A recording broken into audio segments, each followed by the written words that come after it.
The International Cultural Festival is a day of real vibrancy and excitement because on that day, it's the Refugees' Day.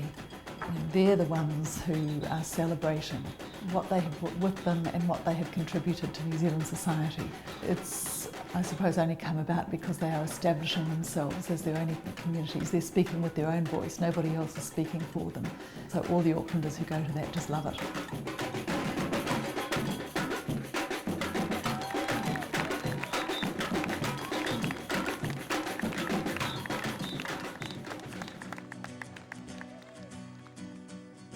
Eritrea is an African country with an estimated population of 5 million people.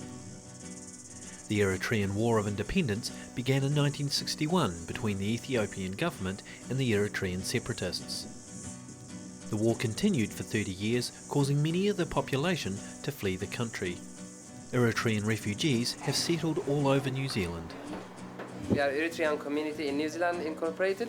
It was founded in 1999. We are in Auckland, we are in Wellington, and we are in Christchurch, and some in Hamilton. So there are quite a bit of Eritreans in New Zealand at the moment. 1961 the war started, and then it ended in 1991. So 30 years of bloodshed, and finally we were free. The people who come here, they've all shared the same experience of being on the wrong side of whoever was the government, whoever were powerful. And so it's that commonality of experience that I think brings them together, but also the commonality of experiences that they are former refugees, really. Each year, the New Zealand government selects 750 refugees for resettlement in our country. The professional social workers and cross-cultural workers support each refugee family as they set their settlement goals and work towards achieving them. So I'm Jenny Broom, I'm National Manager of Client Services for Refugee Services Aotearoa, New Zealand. We often say belonging is a feeling, and so it's about, can New Zealanders make former refugees feel welcome? Part of what we do as Refugee Services is to provide opportunities for that welcome to be extended through our volunteer program. They form their own community groups, and that's how they come together. Once a community has been here long enough and get established, they realise that it's really important for the children to learn the language and to learn dance as part of learning the culture as well. The Auckland Eritrean Society meet each week. Today they are preparing for the Auckland Cultural Festival, where they perform dances and sell food, arts and crafts to give New Zealanders a greater awareness of their country's culture and customs. It's also National Women's Day in Eritrea. It is a national day, and they take the day off in our country. Today is a special day for us because it's Women's Day. Women's Day in Eritrea, that means we are very strong and bravely. They fought with men together to get our freedom. It's totally amazing what our ladies were doing during the rebellion times. They were very strong leaders and fighters. I'm Eritrean, but I've never been to Eritrea in my life because of the war. Mom and dad had to run away to Sudan, so I was born and raised there. People don't believe me when I say to them, oh, I've never been to Eritrea, but I'm from there. Especially Eritreans, when I speak with them fluent Tigrinya, like they say, how could you speak fluent? And I say, because of my family, where it comes. We are very strong, we believe. We shouldn't forget where we come from. If we heard there's an Eritrean person who's there, we always go and welcome them, because when you first come here, it's lonely, you don't know anyone, you don't speak English, you feel like you're lost, and you're happy that you're not in war, you are in peaceful country, but at the same time you lost your identity, or you feel like you don't belong here. Probably all of us, we came as a refugee through the United Nations, so we were lucky to be here.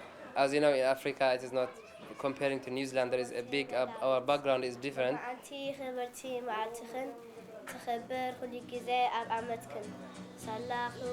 Most of our kids, they are lucky because they were born here, they are born in a fresh environment, and they go to school from 5 years old, and they are all doing very well. Many refugees had to flee for their lives because of persecution in their home country. Liliana and her daughter are refugees from Colombia. She left Colombia because death threats were made against herself and her daughter. Before coming here, I live with my family. We live in one big farm. My family worked. I live with my grandparents, and we are one big family.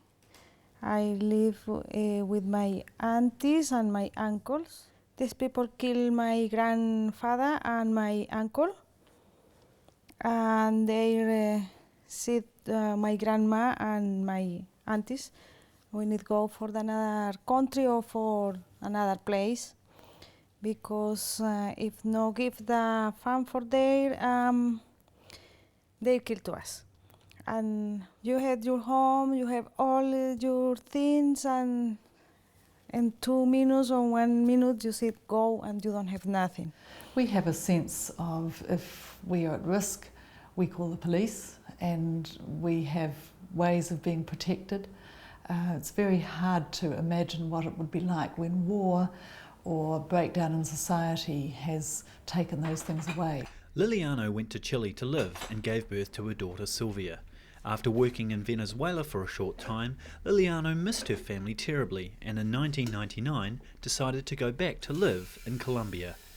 I received one letter, one note, and it said, if you don't go again, why you coming again? You need to go again, because if you don't go, I kill your daughter, or I kill her when I kill you too.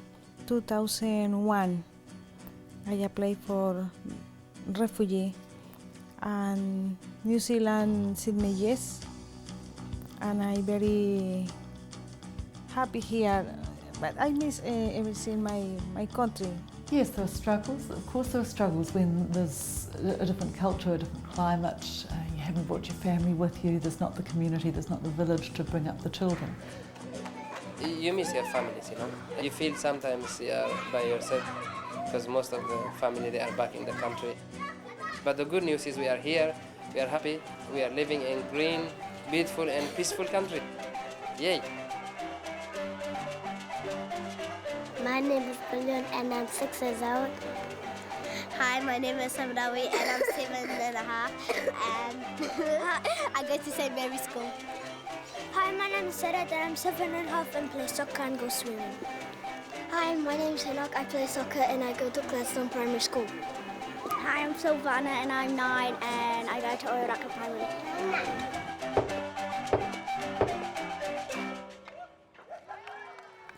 They're very aware of what they've left behind, and sometimes there's, why aren't there guns at the end of the street, why aren't there bars on the window? That's the thing that people immediately reflect on when they arrive. The first time I arrived to New Zealand, it's strange, you look the windows and no bars, because in Latin America all homes like jails.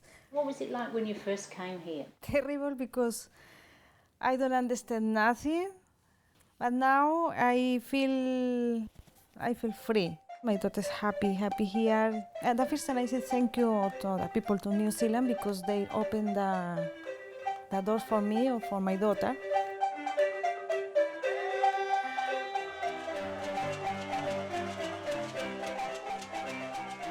Many refugees see the Auckland Cultural Festival as a real opportunity for Kiwis to experience a rich, diverse range of cultures that refugees bring to New Zealand. Well, it started in 1992, and that was in the middle of winter, when it was very much more difficult to have an exuberant, vibrant sort of festival as it has become when we've shifted it to a summer time. And so those first few years it was Refugee Services managing on its own. We were called Refugee and Migrant Service then. And now with Auckland City it's just a wonderful, wonderful festival that's growing every year.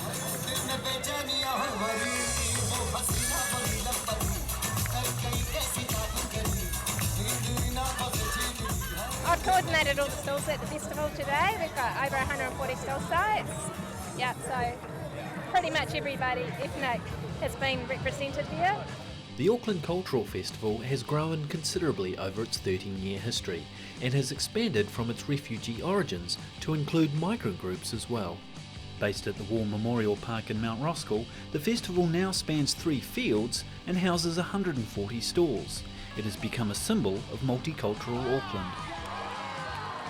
Continually growing in popularity is the Ethnic Soccer Cup Tournament, a competition that helps foster friendship through sport. Refugees do not choose to go to another country. Refugees are uprooted. They lose their homes, their families. They are often the people who have been in fear of persecution or have even experienced torture, trauma, Well, I'm one of the psychologists working at Mangere Refugee Centre. We have about four or five psychologists at the centre plus one counsellor. We look after all the refugees that have come to Mangere Refugee Service who need some assistance with emotional or mental health issues when they arrive. Imagine the worst kind of suffering that some of us have had. Your average New Zealander, and maybe multiply it by 10 or 100, and that might give you some kind of idea. The actual events they're exposed to, some of them are just horrific beyond words, really.